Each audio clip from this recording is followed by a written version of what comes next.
Est-ce que le tu et le vous en chinois est identique au tu et au vous en anglais? Alors voilà la question qui m'est posée aujourd'hui sur Cédric TV.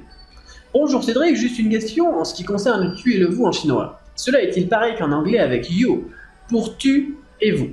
En anglais on dit you pour tu et vous au singulier et au pluriel. Et pour tu et vous autant en tant que donc singulier et en tant que singulier de politesse.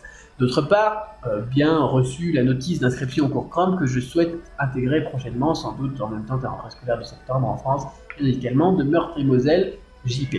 Alors, merci et donc bienvenue en tant que nouveau membre de la méthode Cramp pour apprendre le chinois. Voilà, petite publicité CV.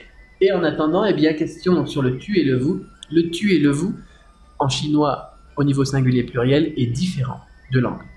C'est-à-dire qu'au singulier, on a ni pour tu et on a ni men pour vous. On rajoute un men. Men, c'est le pluriel pour les gens. Donc ça peut être le pluriel pour les pronoms personnels sujets ou bien alors le pluriel pour les groupes de personnes. Par exemple, les professeurs sont des personnes, et bien on dira lao shi au pluriel lao shi men. Voilà, donc il existe un pluriel marqué au niveau du pronom personnel sujet. Après, autrement, le tu et le vous de politesse. Est-ce que, par exemple, s'il vous plaît, on dirait à quelqu'un, donc pour la politesse, là aussi, on a ça en chinois, on a aussi la différence qui est marquée en chinois. Le ni, c'est le tu normal, on l'a déjà dit juste à l'instant.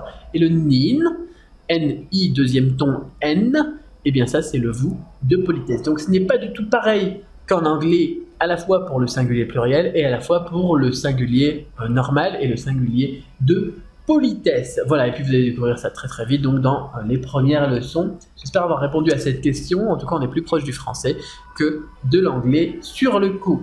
Voilà, donc à très bientôt pour une autre vidéo. Si vous avez aimé, n'hésitez pas à poser votre question sur Cédric TV si vous en avez aussi.